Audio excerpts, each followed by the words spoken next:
Hear God. Sisters, I welcome all of you with the greetings used by Jesus, peace be upon him, which is mentioned in the Gospel of Luke, chapter number 24, verse number 36. In Hebrew, he said, Shalom alaikum. And in Arabic, we Muslims say, Assalamu alaikum. May peace be on all of you. The topic of this evening's talk is similarities between Islam and Christianity. Islam comes from the root word salam, which means peace. It's also derived from the Arabic word silm, which means to submit your will to Almighty God. In short, Islam means peace acquired by submitting your will to Almighty God. And anyone who submits his will to Almighty God, he is called as a Muslim. People have a misconception that Islam is a new religion which came into existence 1400 years ago. And Prophet Muhammad, peace be upon him, is the founder of this religion. In fact, Islam is there since time immemorial, since man set foot on this earth. And Prophet Muhammad, peace be upon him, is not the founder of this religion, but he is the last and final messenger of Allah subhanahu wa ta'ala, of Almighty God. It is mentioned in the Quran, in Surah Fatir, chapter number 35, verse number 24.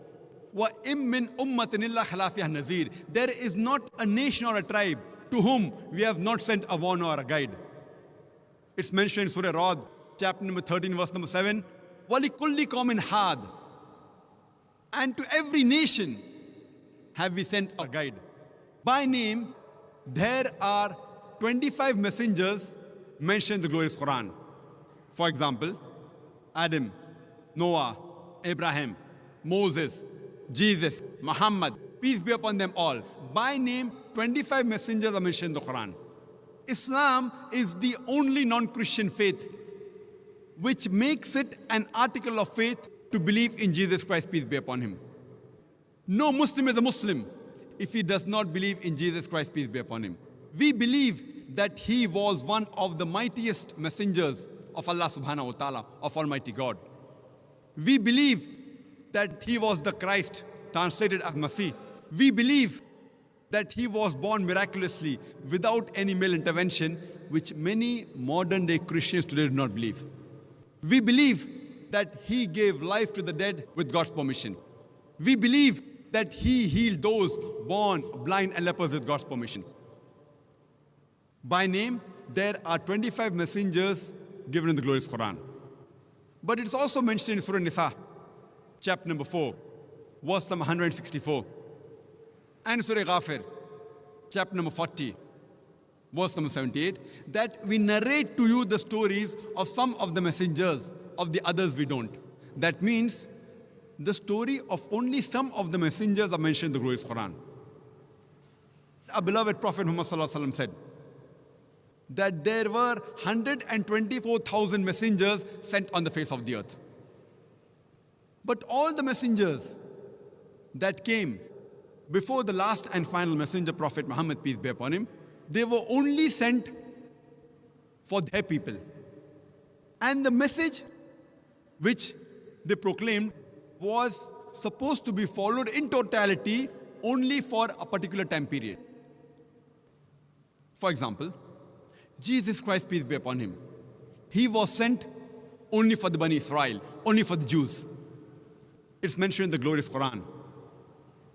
In Surah Al-Imran, chapter number 3, verse number 49, that we appointed Jesus Christ, peace be upon him, as a messenger to the Bani Israel, to the children of Israel. It's mentioned in Surah Saf, chapter number 61, verse number 6, that Jesus Christ, peace be upon him, was sent as a messenger to the children of Israel. The same message is given in the Bible. If you read the Bible, it's mentioned in the Gospel of Matthew, chapter number 10, verse number 5 and 6, Jesus Christ, peace be upon him, he tells his apostles that go ye not into the way of the Gentiles. Who are the Gentiles? The non-Jews. Go ye not into the way of the Gentiles. Enter ye not into the city of the Samaritans, but rather go to the lost sheep of the house of Israel. Jesus Christ, peace be upon him, further says, it's mentioned in the Gospel of Matthew, chapter number 15, verse number 24. I have not been sent but to the lost sheep of the house of Israel. So Jesus Christ, peace be upon him, was sent as a messenger only to the Bani Israel, only to the Jews, only to the lost sheep of the house of Israel. But since Prophet Muhammad, peace be upon him, was the last and final messenger, it's mentioned in the Quran, in Surah Ahzab, chapter number 33, verse number 40. Ma kana Muhammadun aba ahadim mirjalikum, walakin Rasulullah, wa khatamin nabiyyin, wa kana Allahu bi kulli shay'in alima. Which means, Prophet Muhammad, peace be upon him, is not the father of any of you men, but he is the messenger of Allah. And he is the seal of the prophets. And Allah is all-knowing, full of knowledge. Since Prophet Muhammad, peace be upon him, was the last and final messenger, he was not sent only for the Muslims or only for the Arabs. It's mentioned in the Quran, in Surah Anbiya, chapter number 21, verse number 107. وَمَا أَرْسَلْنَاكَ إِلَّا رَحْمَةً لِلْعَالَمِينَ. That we have sent thee not but as a mercy to all the worlds, as a mercy to all the creatures, as a mercy to the whole of humanity. It's repeated in the Quran, in Surah Sabah, chapter number 34, verse number 28. وَمَا أَرْسَلْنَاكَ إِلَّا كَافَّةً لِلنَّاسِ بَشِيرًا وَنَذِيرًا. That we have sent thee not but as a universal messenger, giving glad tidings and warning them against sin.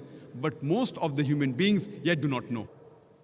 Since Prophet Muhammad, peace be upon him, was the last and final messenger, he was not sent only for the Muslims or for the Arabs, he was sent for the whole of humanity. And the prophecy of Prophet Muhammad, peace be upon him, is mentioned in the scriptures of all the major world religions. It's even mentioned in the Bible. If you read the Old Testament, it's mentioned in the book of Deuteronomy, chapter number 18, verse number 18. Almighty God says, I shall raise them a prophet from among thy brethren, like unto thee, and I shall put my words into his mouth, and he shall speak all that I command him. This prophecy, which is mentioned in the Old Testament, in the book of Deuteronomy, chapter number 18, verse number 18, Almighty God speaks to Moses, peace be upon him, and says, I shall raise them a prophet from among thy brethren, like unto thee, and I shall put my words into his mouth, and he shall speak all that I command him. Many of the Christians, they say that this prophecy refers to Jesus Christ, peace be upon him. And when we ask them that how does this prophecy refer to Jesus Christ, peace be upon him, and they tell us that here the prophecy says, I shall raise them a prophet from among thy brethren, like unto thee. The prophet to come should be like Moses, peace be upon him. And the similarities the Christians give between Jesus and Moses, peace be upon them, is that Prophet Jesus and Prophet Moses, peace be upon them, both of them, they were Jews. And both Prophet Jesus and Prophet Moses, peace be upon them, both of them were prophets of God. If these two are the only similarities for the fulfillment of the prophecy, then all the prophets mentioned in the Bible, after Moses, peace be upon him, fulfilled the prophecy. All the prophets mentioned after Prophet Moses, peace be upon him, were Jews and all were prophets of God. For example, Prophet Solomon, Ezekiel, Isaiah, Daniel, Joel, John the Baptist, all of them, they were Jews and all of them were prophets of God. If these two are the only similarities, then there are several prophets mentioned in the Bible which fulfill this prophecy. In fact, if we analyze, this prophecy does not befit anyone better than the last and final messenger, Prophet Muhammad, peace be upon him. If we analyze Prophet Moses and Prophet Muhammad, peace be upon them, both of them were born naturally. They had a mother and they had a father. But Jesus Christ, peace be upon him, he was born miraculously without any male intervention. He had a mother, but he had no father. And it is mentioned in the Quran about his birth in Surah Al-Imran, chapter number 3, verse number 47. It's also mentioned in the Bible, in the Gospel of Matthew, chapter number 1, verse number 18, and the Gospel of Luke, chapter number 1, verse number 35, that he was born miraculously without any male intervention. So if we analyze, Prophet Muhammad, peace be upon him, is like Prophet Moses, peace be upon him. And Prophet Jesus, peace be upon him, is unlike Prophet Moses, peace be upon him. Furthermore, we know that Prophet Muhammad and Prophet Moses, peace be upon them, both of them, they were married and they had children. But according to the Bible, Jesus Christ, peace be upon him, he was not married and he had no children. So Muhammad, peace be upon him, is like Moses, peace be upon him, and Jesus, peace be upon him, is unlike Moses, peace be upon him. Further, when we read the Quran and the Bible, we come to know that Moses, peace be upon him, he had a natural death. Same like Prophet Muhammad, peace be upon him. He too had a natural death. But Jesus Christ, peace be upon him, he did not have a natural death. According to the Quran, in Surah Nisa, chapter number 4, verse number 158, he was raised up alive. And according to the Bible also, it is the same. But many Christians say that he was crucified. Even if we agree what they say, though I've given a talk proving from the Bible that Jesus Christ, peace be upon him, he was not crucified, irrespective whether he was raised up alive or whether he was crucified, he did not die a natural death. So if we analyze, we come to know that Muhammad, peace be upon him, is like Moses, peace be upon him. And Prophet Jesus, peace be upon him, is unlike Moses, peace be upon him. Further, we come to know from the Quran and the Bible that Prophet Moses and Prophet Muhammad, peace be upon them, both of them were accepted by the people as a whole. But Jesus Christ, peace be upon him, he was not accepted by the people as a whole. It's mentioned in the Gospel of John, chapter number 1, verse number 11. He came to his own and his own people forsook him. So he was not accepted by his people as a whole. Furthermore, Moses and Muhammad, peace be upon them, they were worldly kings. That means they could give the punishment of life and death to whoever they wanted. They had that power. Jesus Christ, peace be upon him, it's mentioned in the Gospel of John, chapter number 18, verse number 36. He says, "My kingdom is not of this world." And furthermore, Moses and Muhammad, peace be upon them, both of them, they brought a new law. But Jesus Christ, peace be upon him, he did not bring a new law. He came to confirm the previous law, as what is mentioned clearly in the Quran, in Surah Saf, chapter number 61, verse number 6, that Jesus Christ, peace be upon him, the son of Mary, he said to the children of Israel, "Ya Bani Israel, O children of Israel, I have been sent as a messenger to you, confirming the law what has come before me, and giving glad tidings of a messenger to come, whose name shall be Ahmad," which is another name of Prophet Muhammad, peace be upon him. It's also mentioned in the Quran, in Surah Araf, chapter number 7, verse number 157. It says, "They follow the messenger, the unlettered prophet, which is mentioned in the scriptures, the law and the gospel." So when we read the Quran, it says that it will be prophesied in the scriptures, in the law and the gospel, about the coming of Muhammad sallallahu alaihi wasallam.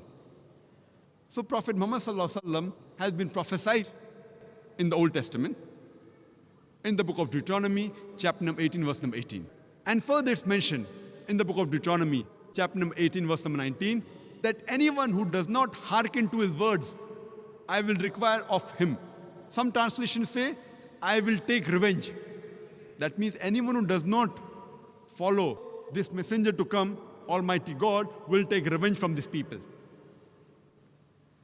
It's further mentioned in the Old Testament, in the book of Isaiah, chapter number 29, verse number 12.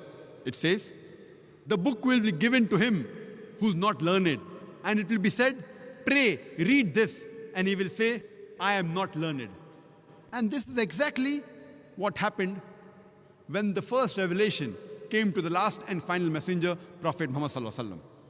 And we know from history that when Prophet Muhammad, peace be upon him, went to Jabal Nur, Ghar Hira, there when the first revelation was brought by Archangel Gabriel, and he said, Ikra.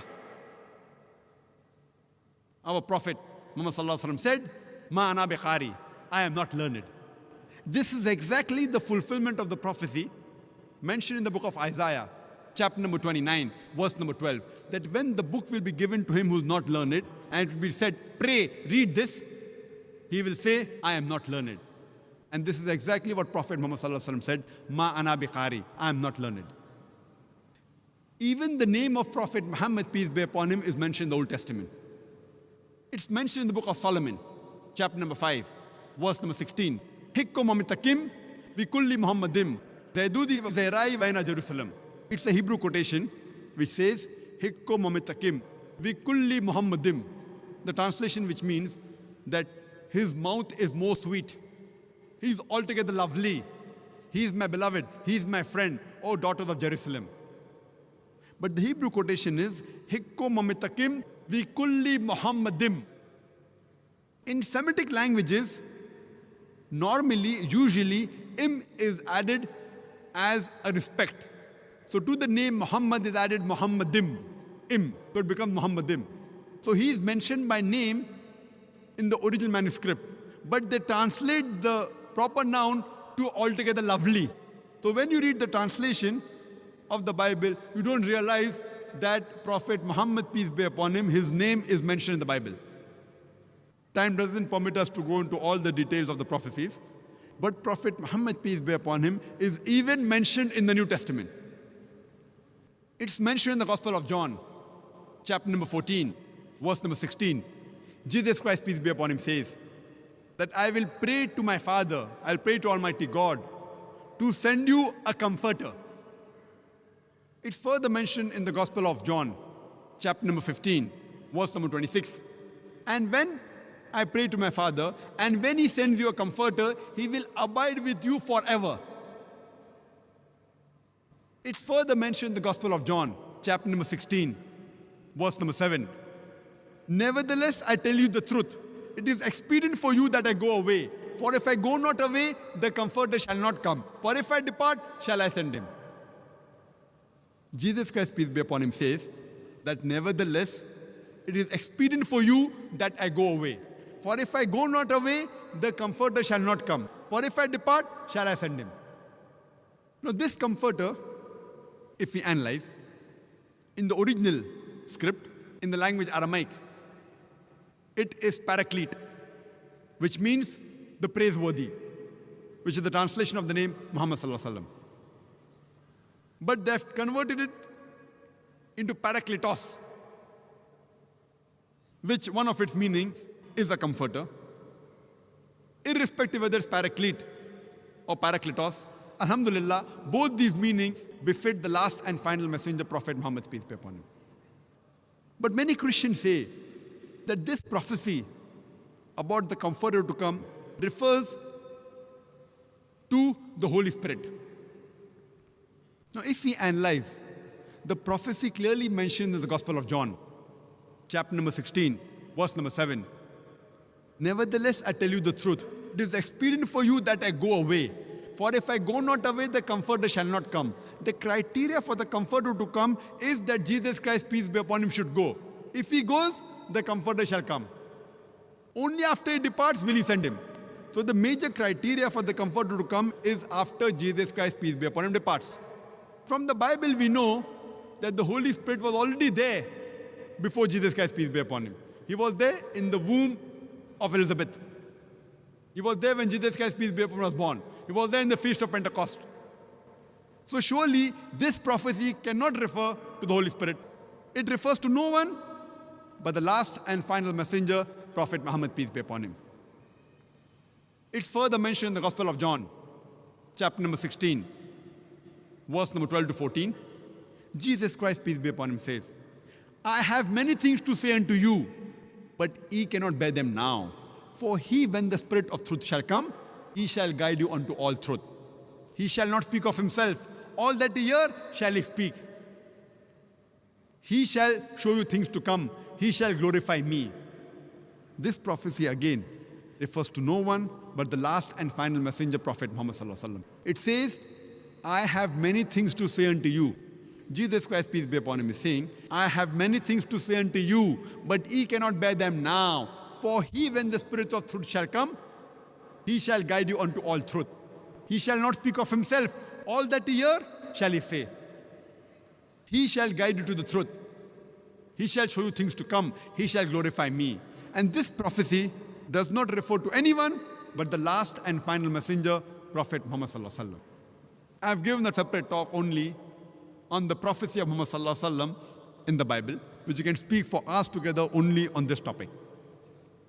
It's further mentioned in the glorious Quran, in Surah Ra'd, chapter number 13, verse number 38. It says, لِكُلِّ أَجْلٍ kitab.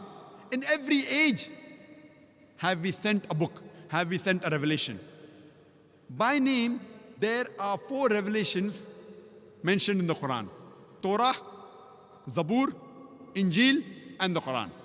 Torah is the Wahi, the revelation, which was given to Moses, peace be upon him. Zabur is the Wahi, the revelation, which was given to Prophet David, peace be upon him. Injil is the Wahi, the revelation, which was given to Prophet Jesus, peace be upon him. And Quran is the last and final revelation, which was given to the last and final messenger, Prophet Muhammad, peace be upon him. By name, only 4 revelations are mentioned in the glorious Quran. But in every age, Almighty God has sent a revelation. There are several other revelations, for example, Sufa, Ibrahim, etc. But by name, only 4 are mentioned. All the revelations that were revealed before the last and final revelation in the glorious Quran, they were meant only for a particular group of people. And the message which was sent was meant to be followed in totality only for a particular time period. But since Quran was the last and final revelation, it was not meant only for the Muslims or for the Arabs. It's mentioned in the Quran, in Surah Ibrahim, chapter number 14, verse number 1. Alif Lam Ra. This is the book we have revealed to thee, Prophet Muhammad, peace be upon him, so that thou may leadest the mankind from the depths of darkness to light. It says, so that Prophet Muhammad, peace be upon him, will lead the whole of mankind, not only the Muslims or the Arabs, from the depths of darkness to light. It's mentioned in Surah Ibrahim, chapter number 14, verse number 52. Here is a message for mankind. Let them take warning therefrom. Let them know there is one God. Let the men of understanding take heed. It's mentioned in Surah Baqarah, chapter number 2, verse number 185. Ramadan was the month in which the Quran was revealed, as a guidance to the whole of humankind, as a criteria to judge right from wrong. It's mentioned in Surah Az-Zumar, chapter 39, verse number 41.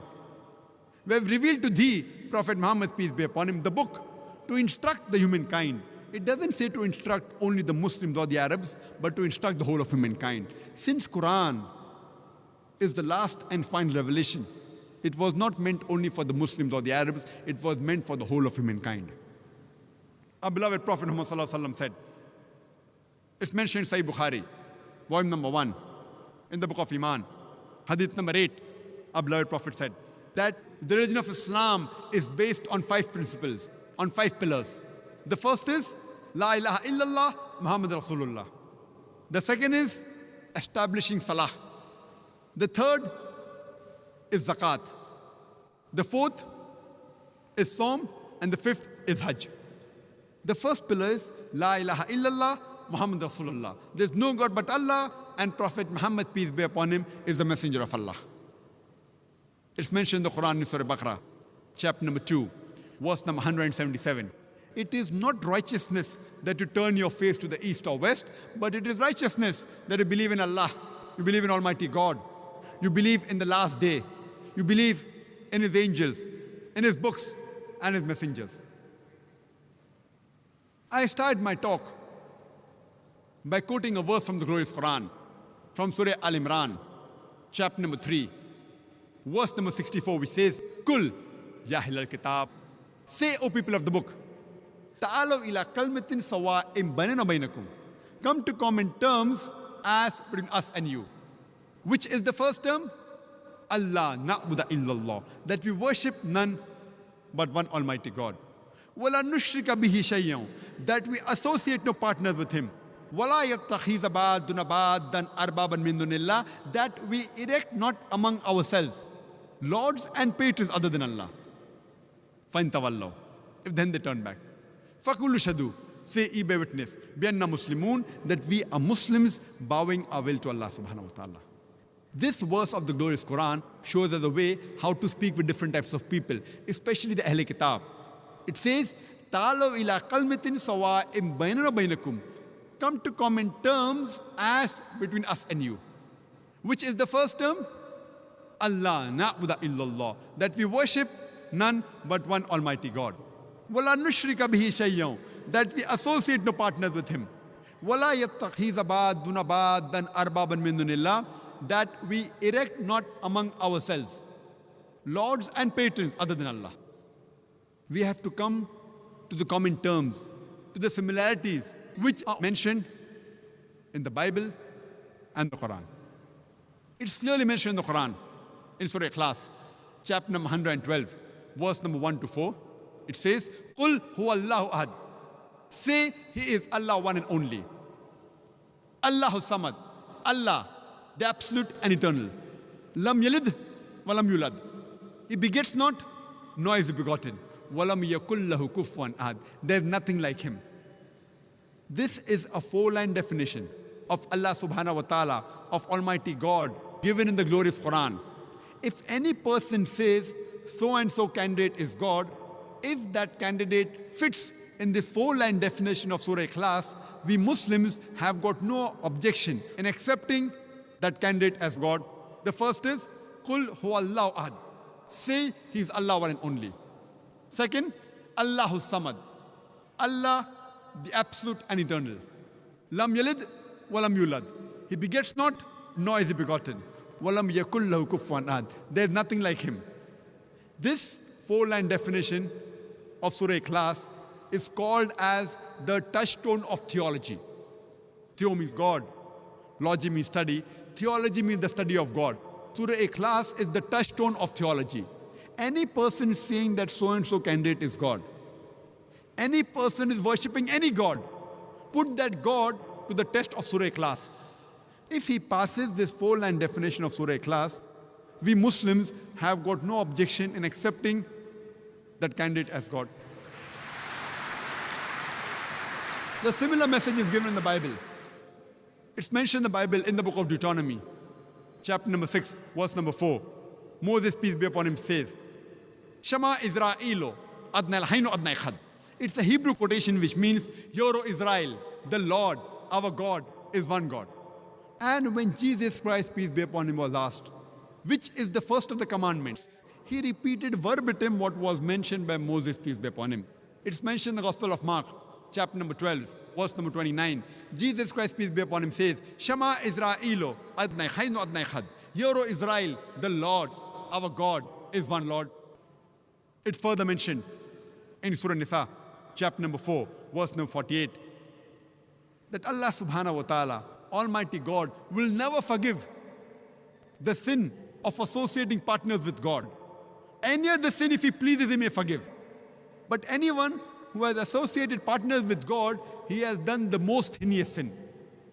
The same message is repeated in Surah Nisa, chapter number 4, verse number 116, that Almighty God, He will never forgive the sin of joining other gods with Allah subhanahu wa ta'ala. Any other sin, if He pleases, He may forgive. But anyone who has joined other gods with Allah subhanahu wa ta'ala, he has strayed away very far. So the biggest sin in Islam is associating partners with Almighty God, joining other gods with Allah, the Almighty God. And the same message is given in the Bible, in the book of Exodus, chapter number 20, verse number 3 to 5. It's mentioned that Almighty God says, thou shalt have no other gods besides me. Thou shalt not make unto thee any graven image or any likeness of anything in the heavens above, in the earth beneath, and the water under the earth. Thou shalt not bow down to them, nor serve them. For I, thy God, thy Lord, is a jealous God.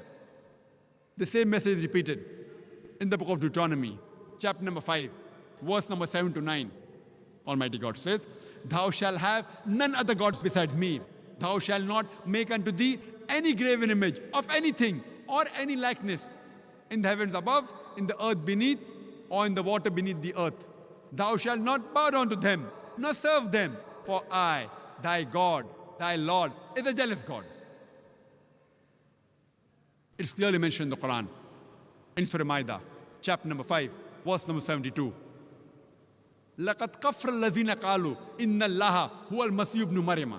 They are blaspheming, they are doing kufr, those who say that Allah is Jesus, the son of Mary.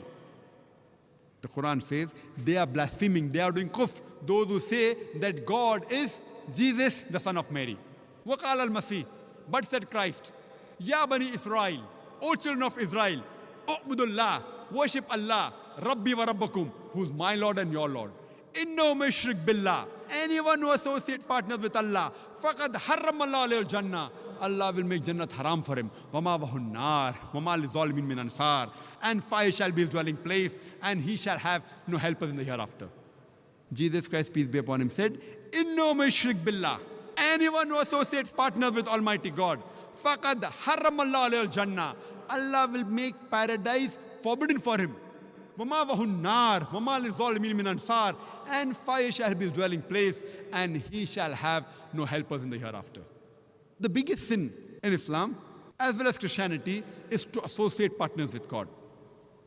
But unfortunately, there are many of our Christian brothers and sisters who say that Jesus Christ, peace be upon him, he claimed divinity. In fact, if you read the Bible, there is not a single unequivocal statement in the complete Bible where Jesus Christ, peace be upon him, himself says that I am God, or where he says worship me. I would like to repeat my statement that if you read the Bible, there is not a single unequivocal statement, not a single unambiguous statement in the complete Bible where Jesus Christ, peace be upon him, himself says that I am God, or where he says worship me. In fact, if you read the Bible, Jesus Christ, peace be upon him, said, it's mentioned in the Gospel of John, chapter number 14, verse number 28. Jesus Christ, peace be upon him, said, my Father is greater than I. Gospel of John, chapter number 10, verse number 29. My Father is greater than all. Gospel of Matthew, chapter number 12, verse number 28. I cast out devils with the Spirit of God. Gospel of Luke, chapter number 11, verse number 20. I, with the finger of God, cast out devils. Gospel of John, chapter number 5, verse number 30. I can of my own self do nothing. As I hear, I judge, and my judgment is just. For I seek not my will, but the will of my Father. Anyone who says, I seek not my will, but the will of Almighty God, he is a Muslim. Jesus Christ, peace be upon him, said, I can of my own self do nothing. As I hear, I judge, and my judgment is just. For I seek not of my will, but the will of Almighty God. Anyone who says that I submit my will to the will of Almighty God, in Arabic, we call him as a Muslim. Muslim means submitting your will to Almighty God, as I mentioned initially. So Jesus Christ, peace be upon him, was a Muslim. It's mentioned in the book of Acts, chapter number 2, verse number 22. It says, Ye men of Israel, listen to this. Jesus of Nazareth, a man approved of God amongst you by miracles and wonders and signs, which God did by him, and you are witness to it. It says, Jesus of Nazareth, a man approved of God amongst you by miracles and wonders and signs, which God did by him, and you are witness to it. Jesus Christ, peace be upon him, he never claimed divinity. He was one of the mightiest messengers of Allah subhanahu wa ta'ala, of Almighty God. It's mentioned in the Quran, in Surah Isra, chapter number 17, verse number 110. Kulidullah Avidur Rahman. Ayama Tadu, Falal Asmal Husna. Say call upon him by Allah or by Rahman. By whichever name you call upon him, to him belong the most beautiful name. You can call Allah subhanahu wa ta'ala by any name, but it should be a beautiful name. It should be a name given by Allah and his messenger. It should not conjure up a mental picture. And there are no less than 99 different attributes given to Allah subhanahu wa ta'ala. And this message, that to him belongs the most beautiful names, besides Surah Isra, chapter number 17, verse number 110, it's also mentioned in Surah Taha, chapter number 20, verse number 8, in Surah Araf, chapter number 7, verse number 180, as well as Surah Hashar, chapter number 59, verse number 24, that to Allah subhanahu wa ta'ala belong the most beautiful names. And if we read the Quran, there are no less than 99 different attributes given to Allah subhanahu wa ta'ala. For example, Ar-Rahman, Ar-Rahim, Al-Hakim, most merciful, most gracious, most wise, no less than 99. And the crowning one, it is Allah. Why do we Muslims prefer calling Allah by the Arabic name Allah instead of the English word God? The reason is because a person can play mischief with the English word God. For example, if you add S to God, it becomes gods. That's plural of God. There's nothing like plural Allah. Kul huwa Allahu ahad. Say he is Allah one and only. If you add E-E-S-S to God, it becomes goddess. That means a female God. There's nothing like male Allah or female Allah. Allah subhanahu wa ta'ala has got no gender. If you add a father to God, it becomes Godfather. He's my Godfather. He's my guardian. There's nothing like Allah Father or Allah Abba in Islam. If you add a mother to God, it becomes Godmother. There's nothing like Allah Mother or Allah Ammi in Islam. Allah is a unique word.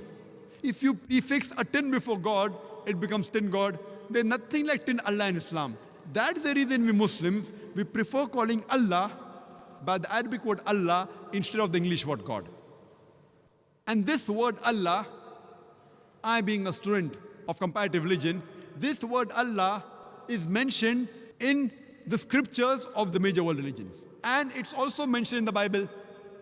If you read the Bible, it's mentioned in the Gospel of Mark, chapter number 15, verse number 34, as well as Gospel of Matthew, chapter number 27, verse number 46.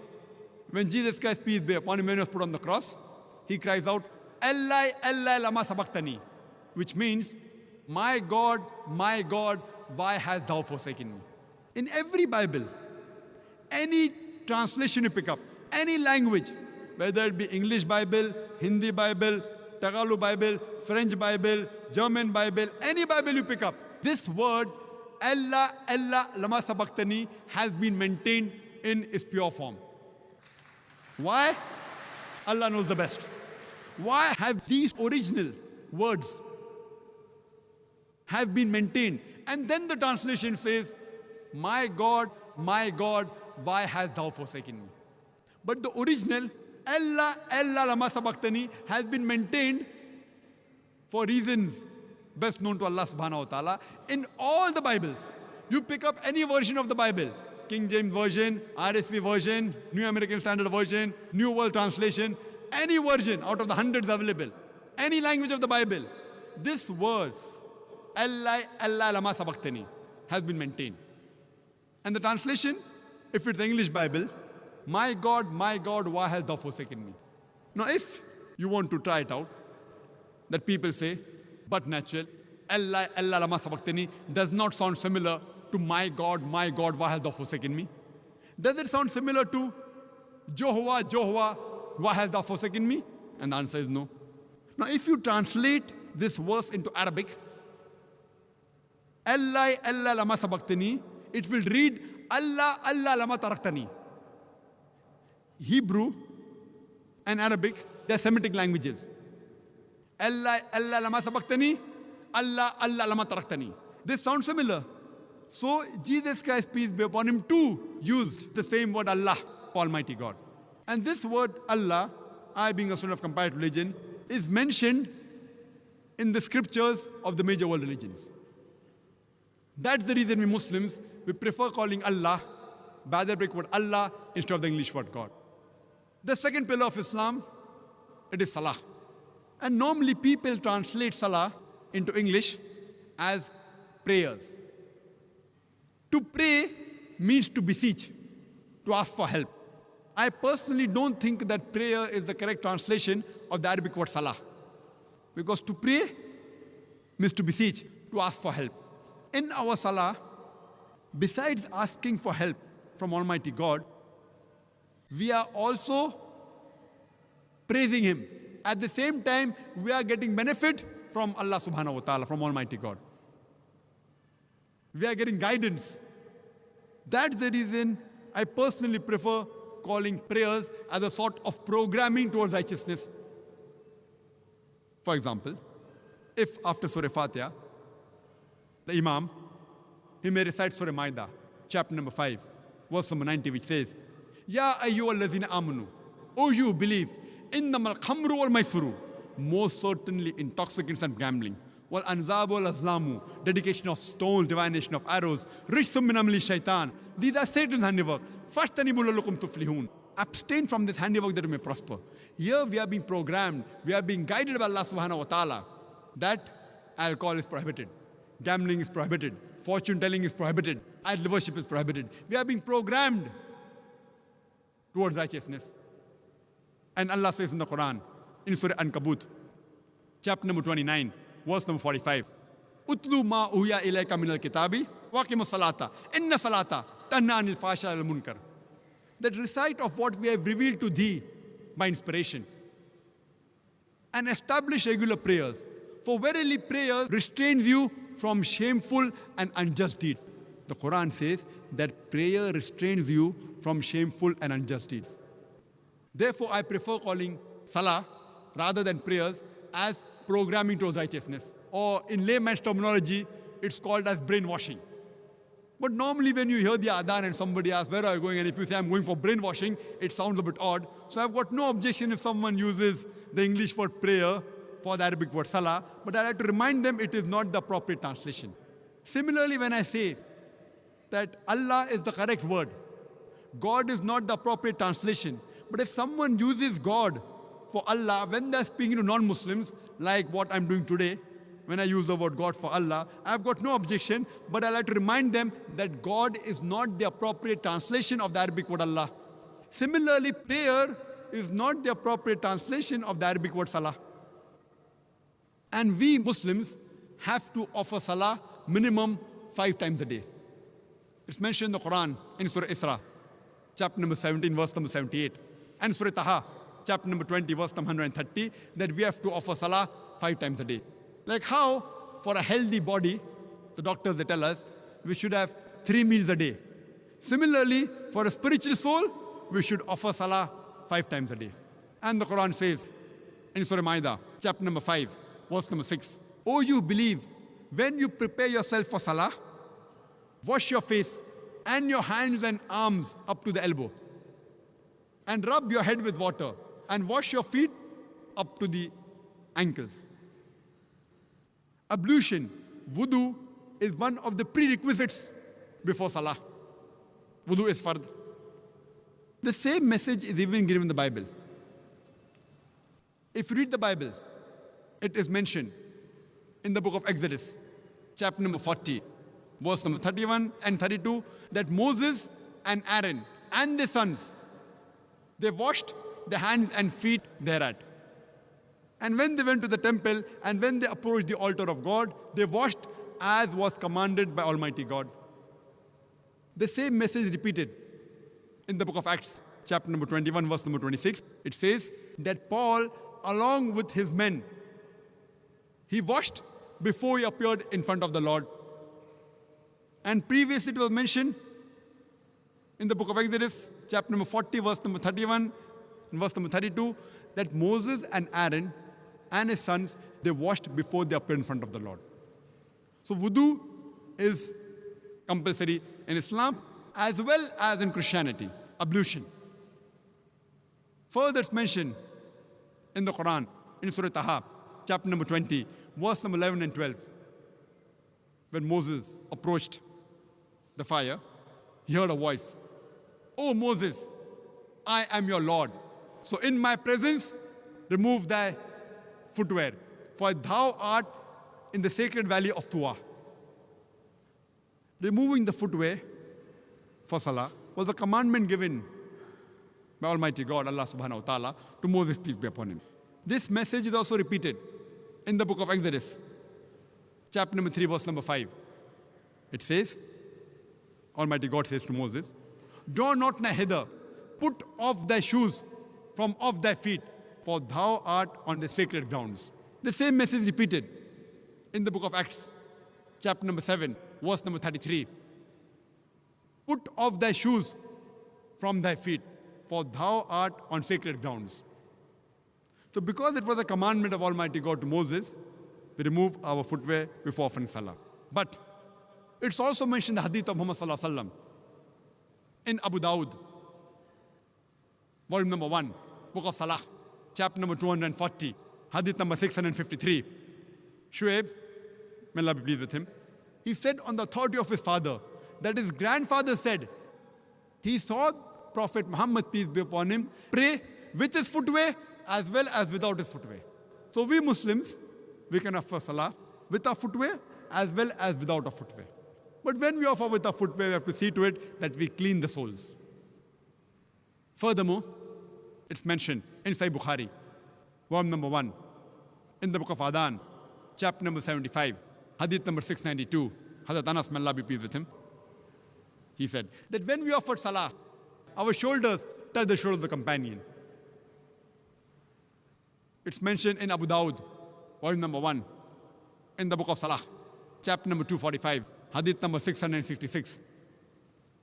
Abdullah ibn Umar, may Allah be pleased with him, he said that the Prophet, before starting Salah, he turned around and said that straighten your rows, stand shoulder to shoulder, close in the gaps, and do not leave any opening for the devil. The Prophet was not referring to the devil, which you see in the museum with 2 horns and a tail.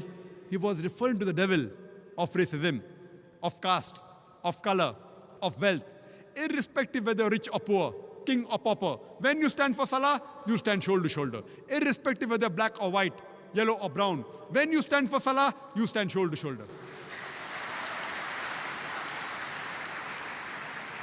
And the best part of Salah is the sujood. It is the prostration. In the Quran, sujood is mentioned no less than 92 times. And Allah says in Surah Al-Imran, chapter number 3, verse number 43, that, O Mary, worship thy Lord devoutly, and prostrate thyself, and bow down with those who bow down. Allah repeats the message in Surah Hajj, chapter number 22, verse number 77.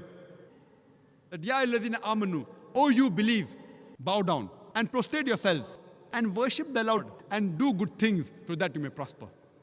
All the messengers of Allah subhanahu wa ta'ala, of Almighty God, when they offered Salah, when they prayed to Almighty God, they did the sujood. They prostrated.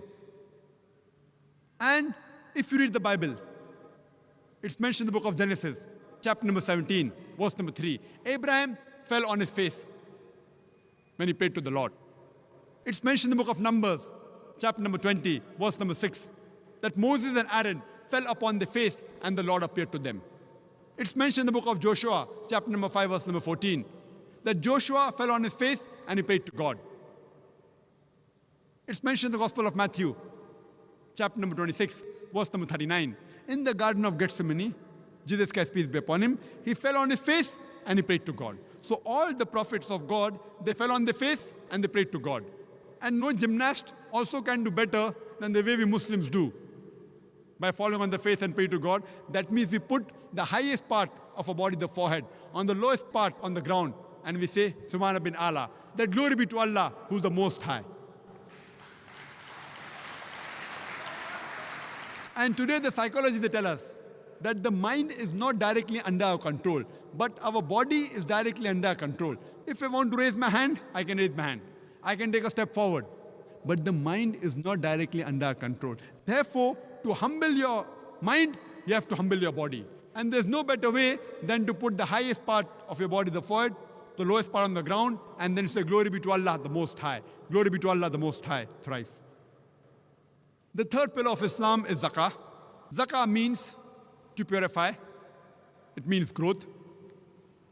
And in Islam, every rich person who has a saving of more than the nisab level, more than 85 grams of gold, he or she should give 2.5% of that saving every lunar year in charity.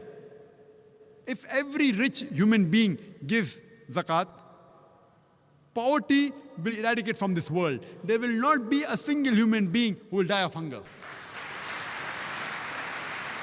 As mentioned in the Quran in Surah Al-Hashr, chapter 59, verse number 7, that zakat had been prescribed so that it prevents the wealth from circulating amongst the rich. Zakat, obligatory charity, has been prescribed so that it prevents the wealth from circulating only amongst the rich. And the same guidance is given in 1 Peter, chapter number 4, verse number 8, that give fervent charity, for charity covers up multitude of sins. The fourth pillar of Islam, it is Sawm, that is fasting. Every adult Muslim who's healthy, he should fast, that is abstain from food, drink and sex, from dawn to sunset, for one full lunar month, that is the month of Ramadan. This is called as Sawm, as fasting. And it's mentioned in the Quran, in Surah Baqarah, chapter number 2, verse number 183, that fasting has been prescribed to you as it was prescribed to people who came before you, so that you may learn self-restraint. The main reason for fasting, according to the Quran, is for self-restraint, is for self-control. And today the psychology, they tell us that if you can control your hunger, you can control almost all your desires.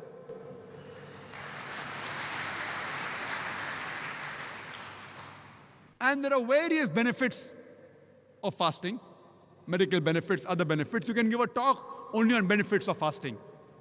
For example, today medical science tells us that if you fast the way Islam prescribes for one full lunar month, it increases the intestinal absorption. It even reduces the cholesterol level. If you can abstain from smoking from dawn to dusk, very well, you can abstain from smoking from the cradle to the grave. If you can abstain from drinking alcohol from dawn to dusk, very well, you can abstain from drinking alcohol from the cradle to the grave.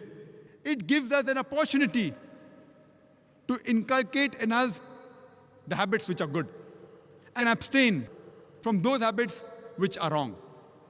Fasting is also prescribed in the Bible, in the Gospel of Mark, chapter number 9, verse number 29, as well as the Gospel of Matthew, chapter number 17, verse number 21.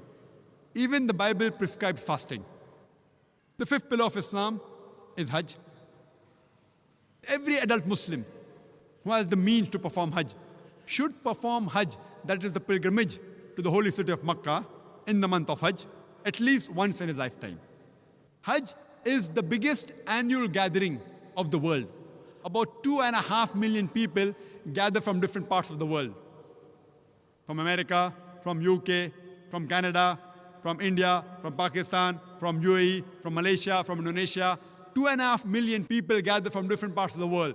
And they're dressed up in two pieces of unsewn cloth, preferably white. The men, they're dressed up in two pieces of unsewn cloth, preferably white. You cannot identify the person standing next to you, whether he's a king or a pauper. It is the best example of international brotherhood.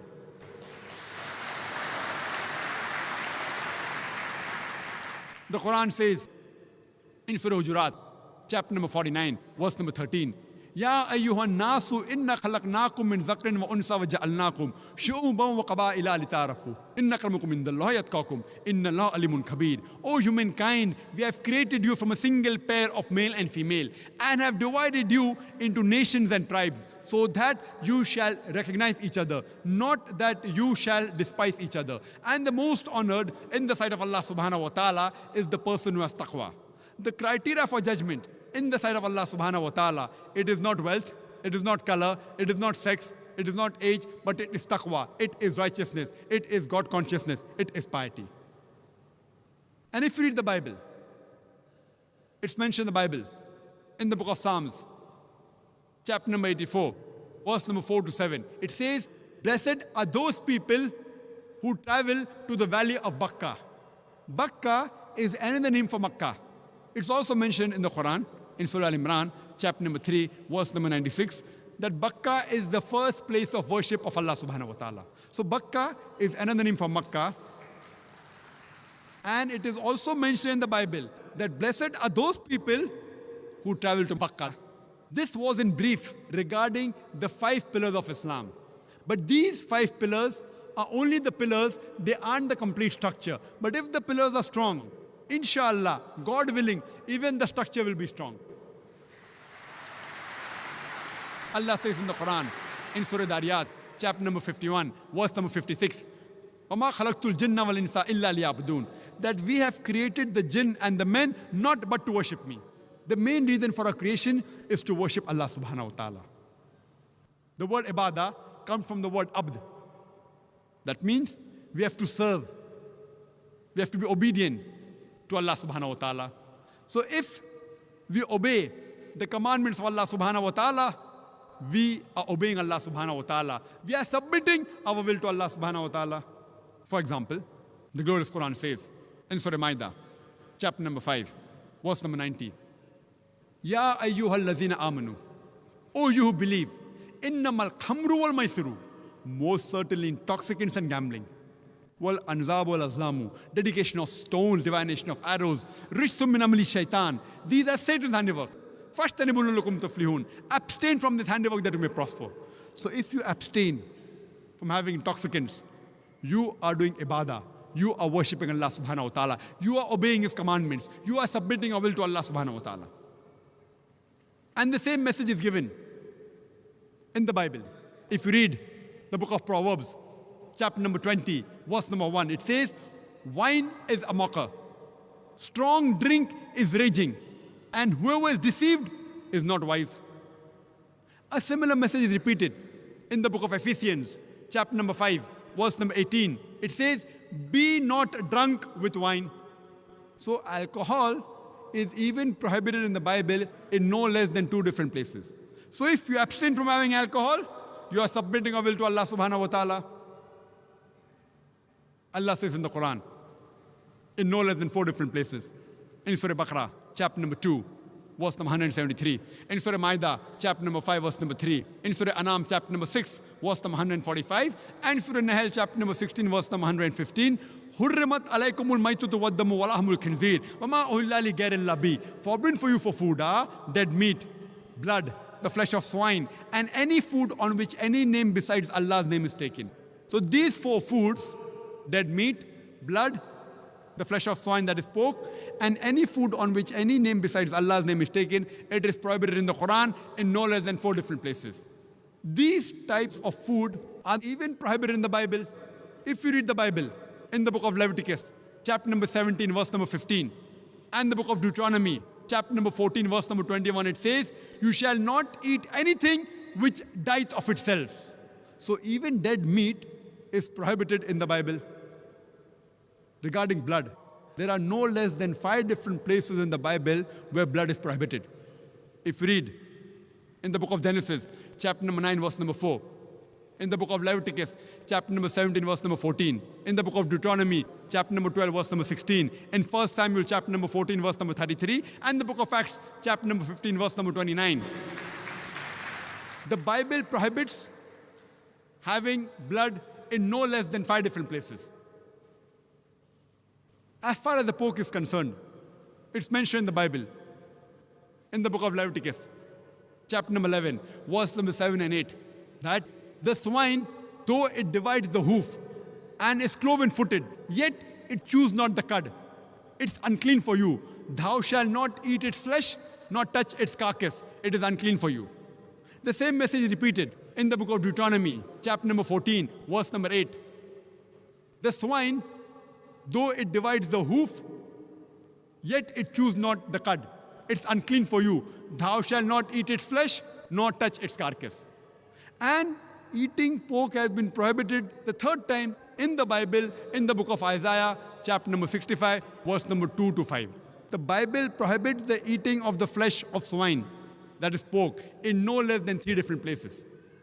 And the last that eating food on which any name besides Allah's name that has been taken is also prohibited in the Bible.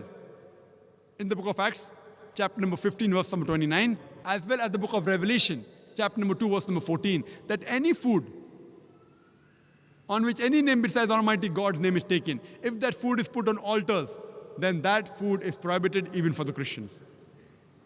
If Christian means following the teachings of Jesus Christ, peace be upon him, I would like to say that we Muslims are more Christian than the Christians themselves.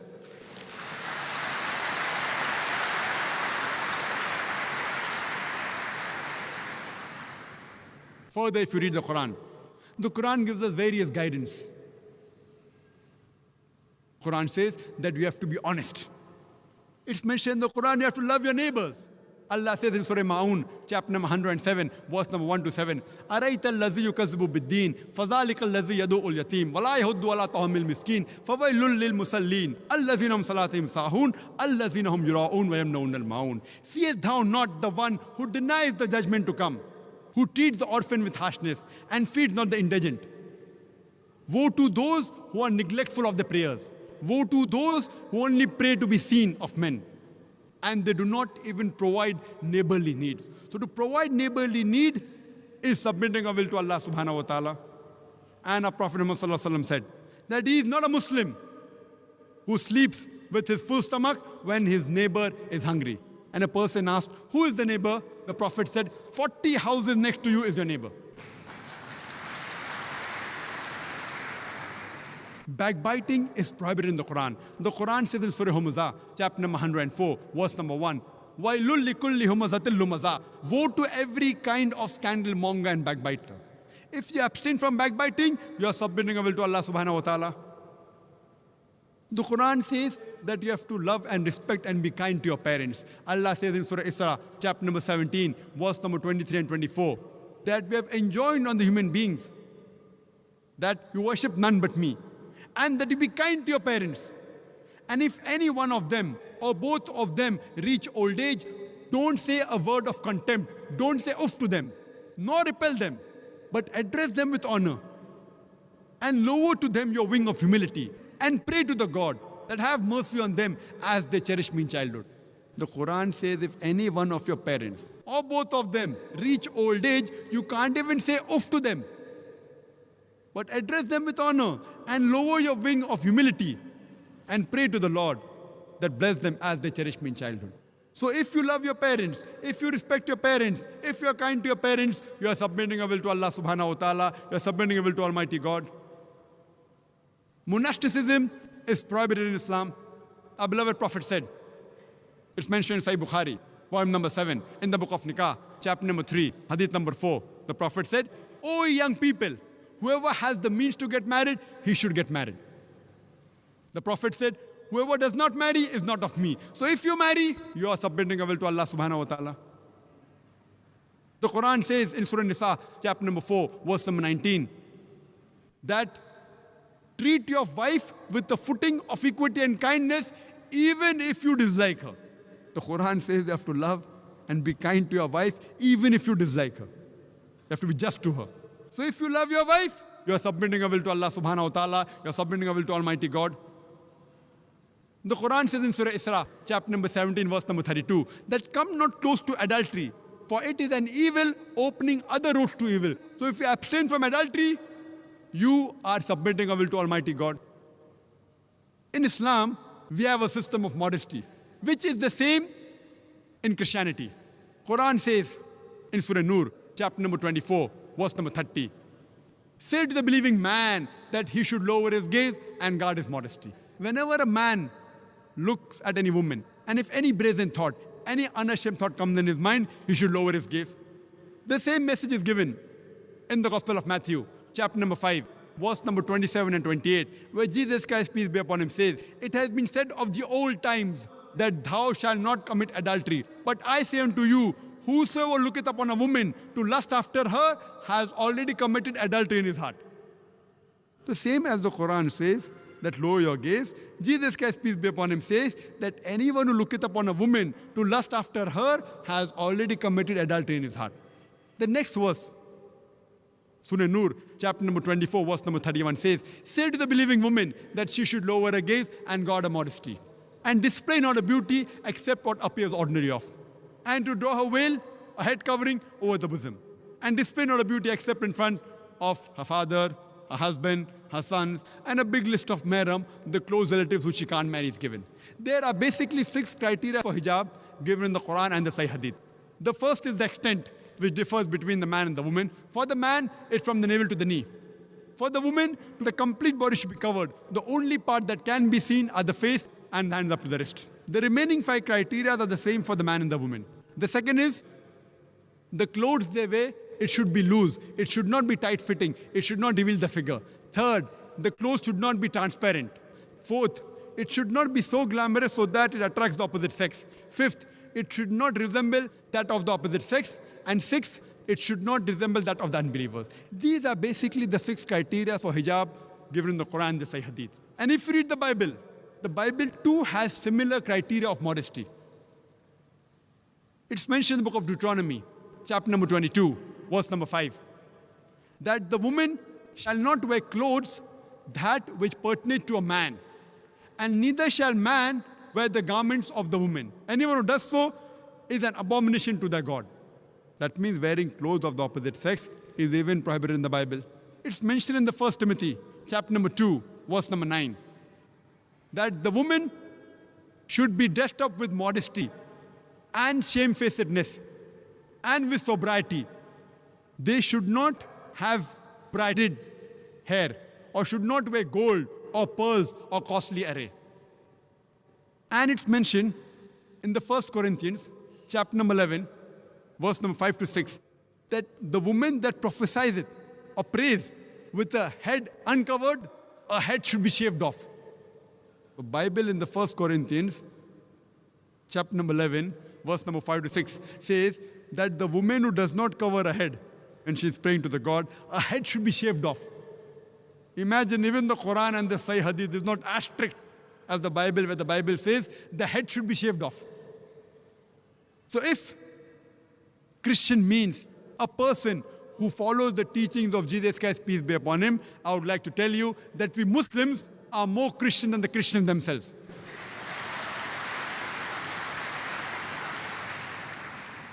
It is the Sunnah in Islam that we are circumcised. But the same message is given in the Bible.